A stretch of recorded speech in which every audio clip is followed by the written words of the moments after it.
Dia terbangun di dalam tubuh yang dibenci semua orang. Para pelayan berbisik tentangnya. Para bangsawan menghindarinya. Bahkan ayahnya sendiri menatapnya dengan kehampaan, hati-hati, seorang pria yang sudah mencoret salah satu anaknya. Dan sekadar menunggu formalitas kehancurannya untuk membuat keputusannya terlihat pantas. Yuria adalah villainous. Itulah yang telah diputuskan dunia ini. Novel tempat dia dijatuhkan sudah menetapkan perannya. Saudara tiri yang jahat, penghalang antara sang heroin dan kebahagiaan takdirnya, karakter yang tujuannya dalam narasi adalah berintrik, gagal, dan dihancurkan agar protagonis sejati dapat bersinar. Dia tahu ini. Dia sudah membaca cerita ini. Dia tahu bagaimana akhirnya bagi karakter yang kini dia tempati. Dan dia memutuskan dengan kejernihan yang bukan amarah, bukan panik, melainkan aritmatika dingin seseorang yang memahami sistem, bahwa akhir ini tidak dapat diterima. Bukan karena dia ingin dicintai, bukan karena dia ingin penebusan, karena dia telah diberikan sebuah dunia dengan aturan yang dapat dia lihat, dan dia berniat mematahkan setiap satu dari aturan itu. Ini adalah The Villainess Hides Her Wealth. Dan kekayaan adalah hal paling tidak menarik yang dia sembunyikan. Selamat datang kembali di Manhwa Recap Vault. Subgenre transmigrasi villainess telah menghasilkan ratusan judul pada titik ini, dan sebagian besar mengikuti alur yang dapat diprediksi, terbangun sebagai penjahat, menghindari bendera kematian, memikat pemeran utama pria, hidup bahagia selamanya. The Villainess Hides Her Wealth, ya. Memahami formula itu dan kemudian melakukan sesuatu yang lebih menarik dengannya. Manhwa ini mengajukan pertanyaan yang jarang dibahas cerita-cerita seperti ini. Bagaimana jika sang villainess tidak ingin diselamatkan? Bagaimana jika dia ingin kaya, lebih kaya dari semua orang? Lebih kaya dari mahkota itu sendiri? Dan bagaimana jika dia membangun kerajaan itu sementara setiap orang di sekitarnya masih percaya bahwa dia bukan siapa-siapa? Untuk memahami apa yang dicapai Yuria, Anda perlu memahami sangkar tempat dia memulai. Dunia manhwa ini beroperasi di atas hierarki aristokrat yang kaku. Garis keturunan menentukan kedudukan, kedudukan menentukan peluang, dan peluang menentukan kelangsungan hidup. Di puncak duduk keluarga kekaisaran, Crown Prince Enoch, dan perangkat rumah-rumah bangsawan yang mengorbit otoritasnya seperti satelit di sekitar bintang. Di bawah mereka, kelas pedagang, kaum bangsawan rendah, keluarga bertanah yang kekayaannya lama, dan pengaruhnya diperoleh melalui generasi posisi politik yang cermat. Dan kemudian ada keluarga Yuria. Secara teknis, bangsawan. Secara praktis tidak relevan. Ayahnya adalah seorang bangsawan kecil yang kontribusi utamanya pada lanskap politik adalah menjauhi jalan semua orang. Dia memiliki dua putri, Yuria, yang tertua, lahir dari istri pertamanya, dan Lilika, yang termuda, lahir dari istri keduanya. Lilika adalah sang heroin, teratai putih, gadis yang menjadi pusat novel aslinya. Dalam materi sumbernya, Lilika adalah manisnya yang terwujud. Mata yang lembut, suara yang halus, kebaikan tanpa upaya yang membuat semua orang di sekitarnya ingin melindunginya. Dia menarik orang kepadanya, bukan melalui manipulasi, tetapi melalui kehangatan tulus yang dibingkai narasi sebagai kemurnian. Sang putra mahkota, para ksatria, para bangsawan, satu persatu mereka jatuh ke dalam orbit Lilika, dan satu persatu mereka berbalik melawan orang yang berdiri di antara Lilika dan kebahagiaannya. Orang itu adalah Yuria. Dalam cerita aslinya, Yuria dilahap oleh kecemburuan. Dia berintrik melawan saudarinya. Dia menyabotase hubungan-hubungan Lilika. Dia melampiaskan amarah dengan kekejaman yang putus asa dan meningkat dari seseorang yang dapat merasakan dunia memilih orang lain dan tidak dapat menerimanya.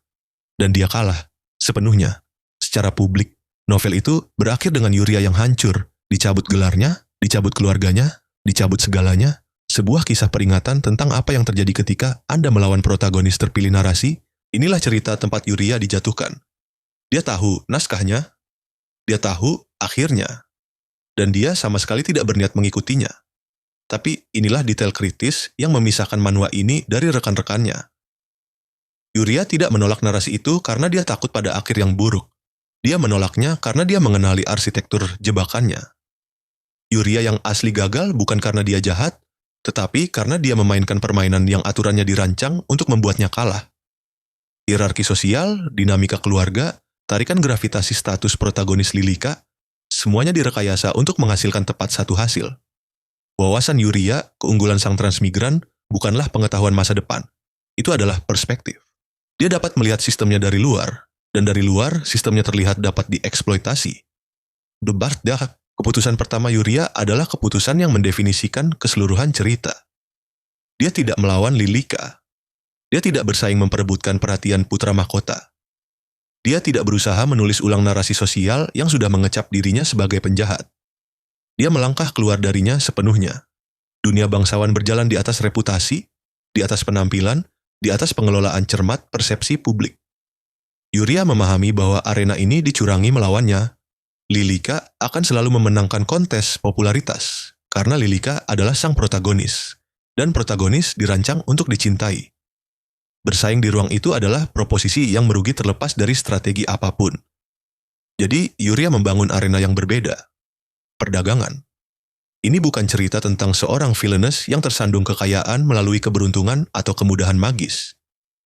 Yuria membangun kerajaannya dengan ketelitian metodis seseorang yang telah mempelajari ekonomi di dunia yang belum menemukan konsepnya. Dia mulai dari hal kecil, hampir tak terlihat. Investasi minor. Kemitraan diam-diam dengan pedagang yang terampil tetapi kekurangan modal. Dia mengidentifikasi celah di pasar yang belum terpikirkan oleh siapapun di ekonomi yang mirip abad pertengahan ini untuk dieksploitasi, karena tidak ada di kalangan aristokrasi yang menganggap perdagangan sebagai bidang yang terhormat. Penghinaan itu adalah aset terbesarnya. Para bangsawan tidak memperhatikan kelas pedagang. Mereka saling memperhatikan satu sama lain.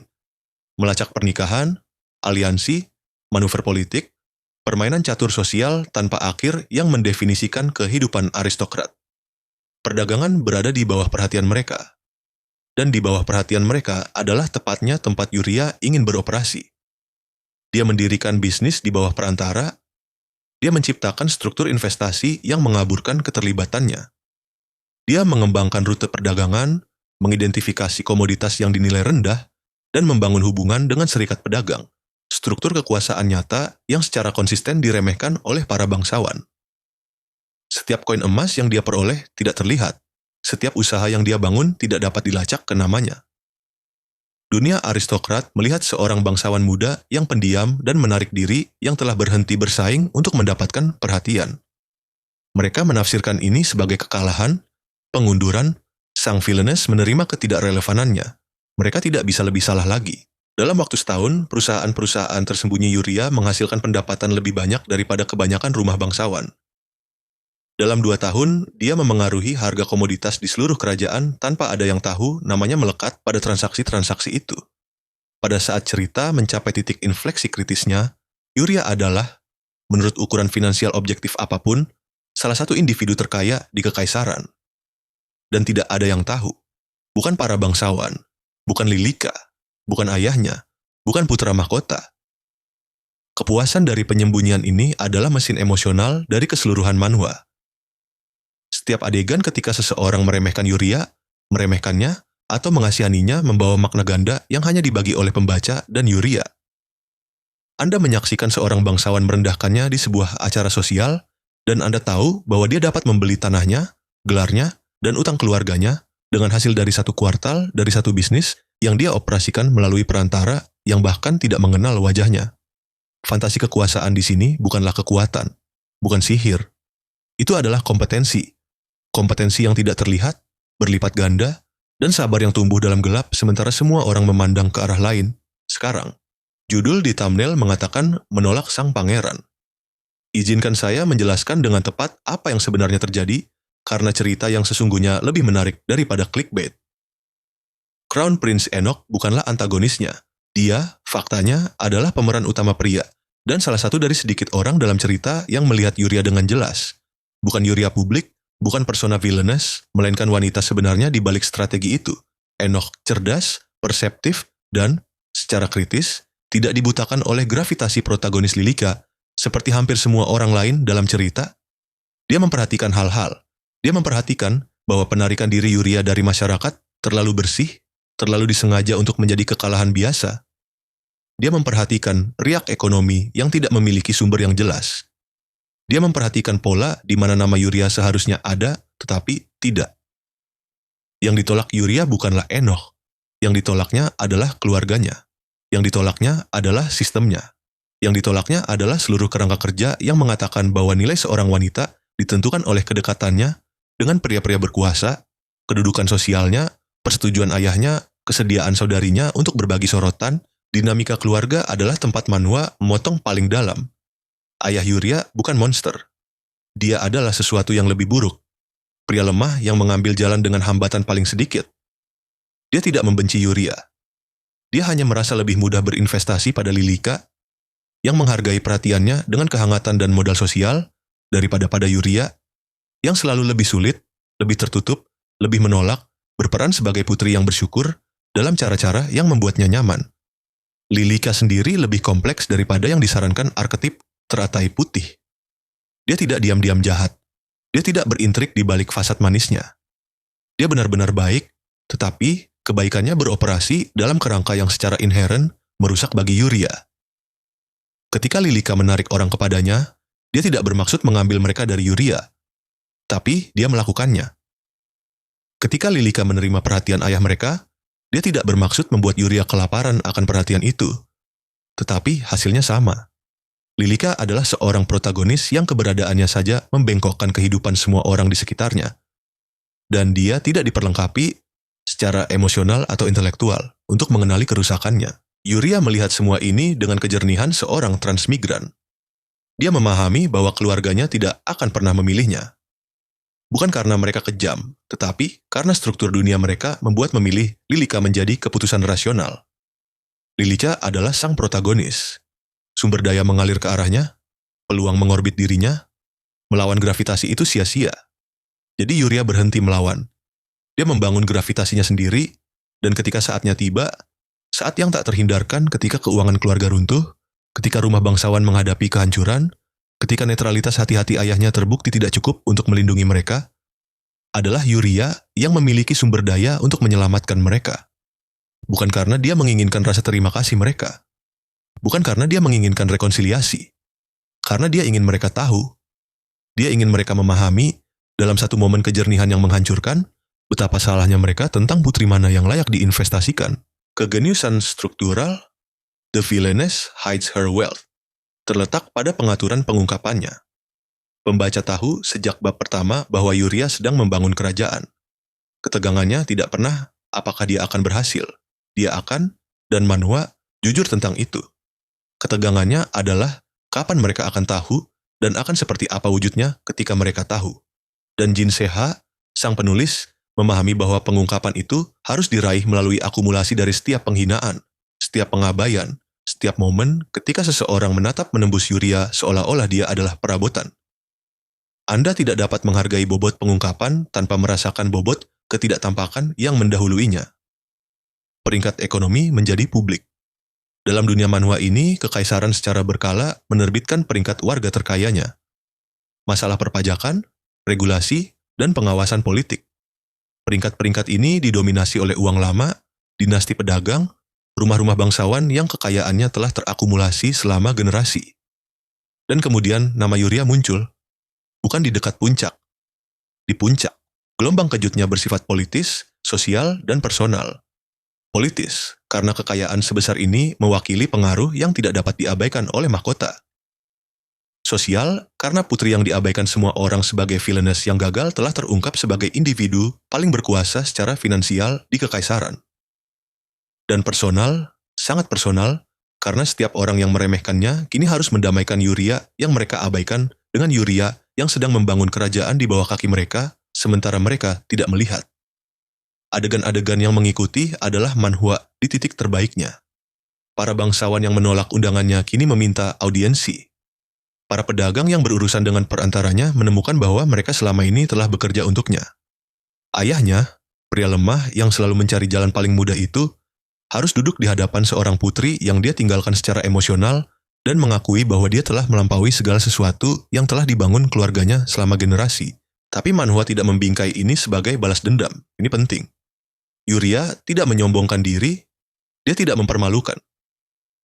Dia tidak menggunakan kekayaannya sebagai senjata melawan orang-orang yang mengecewakannya. Dia hanya ada, kini terlihat, dan membiarkan fakta-fakta melakukan pekerjaan yang tidak pernah bisa dilakukan amarah. Hubungan dengan Enoch menjadi lebih dalam melalui fase ini. Karena Enoch yang mencurigai, yang memperhatikan, yang menaruh perhatian ketika tidak ada orang lain yang melakukannya, tidak terkejut. Dia terkesan tentu saja, tapi dia tidak terkejut. Dan Yuria, yang telah menghabiskan seluruh cerita untuk bersembunyi, menemukan sesuatu yang tak terduga dalam tatapan putra mahkota yang tidak terkejut itu, pengakuan dari seseorang yang melihatnya sebelum kekayaan mengonfirmasi apa yang sudah dia ketahui. Hubungan mereka bukanlah narasi penyelamatan. Enoch tidak menyelamatkan Yuria. Yuria tidak membutuhkan penyelamatan. Yang mereka bangun adalah kemitraan. Dua orang yang brilian secara strategis, yang mengenali satu sama lain sebagai setara. Romansanya, ketika berkembang, didasarkan pada rasa hormat timbal balik daripada ketergantungan emosional. Enoch menghargai pikiran Yuria. Yuria menghargai persepsi Enoch. Tidak ada yang mengurangi diri untuk mengakomodasi yang lain. Genre transmigrasi villainous memiliki masalah. Sebagian besar ceritanya pada akhirnya menyalurkan protagonis perempuannya kembali ke resolusi romantis. Sang villainous menghindari bendera kematiannya, memikat pemeran utama pria, dan mencapai kebahagiaan melalui kemitraan dengan pria berkuasa. Perjalanannya menghibur. Tujuannya konvensional. The villainess hides her wealth. Melakukan sesuatu yang berbeda secara struktural. Alur Yuria bukan tentang menemukan pria yang tepat. Itu tentang membangun sesuatu yang sepenuhnya, tak terbalikkan miliknya. Kekayaan yang dia akumulasikan bukanlah sarana menuju tujuan, itu bukan mata uang yang dia belanjakan untuk membeli keamanan atau kedudukan sosial atau kebahagiaan romantis. Itu adalah hal itu sendiri. Itu adalah bukti kompetensi, kecerdasan strategis, sebuah pikiran yang mengidentifikasi aturan permainan yang dicurangi dan menciptakan permainan berbeda di mana dia yang menulis aturannya. Romansa dengan Enoch ada, dan ditulis dengan baik, dan menambahkan kedalaman emosional yang tulus pada cerita. Tetapi hapus seluruhnya dan alur Yuria tetap berdiri. Dia tetap adalah kekuatan ekonomi paling berkuasa di kekaisaran. Dia tetap membongkar dinamika keluarga yang dirancang untuk membuatnya tetap bawahan. Dia tetap membuktikan melalui upaya yang sabar dan tidak terlihat bahwa karakter yang dunia sebut tidak berharga adalah orang paling berharga di dalamnya. Tulisan Jin Se-ha mencapai sesuatu yang langka dalam genre ini. Protagonis perempuannya tidak dilembutkan, tidak dijinakkan, tidak direduksi menjadi versi kompetensi yang lebih ramah dan lembut yang membuat kekuasaannya enak diterima. Yuria dingin, dia strategis, dia sabar sampai pada tingkat yang nyaris menakutkan. Dia menyaksikan orang-orang mengecewakannya dengan dokumentasi tentang seseorang yang sedang mengumpulkan bukti untuk perkara yang akan dia tuntut dengan caranya sendiri di waktu yang dia pilih sendiri. Manhwa ini berjalan 179 bab dalam bentuk novelnya dan telah lengkap. Adaptasi manhwanya tersedia melalui terjemahan penggemar di King of Shoujo dan Arena Scans. Novelnya terdaftar di Novel Updates bagi yang ingin cerita lengkap dan tanpa ringkasan.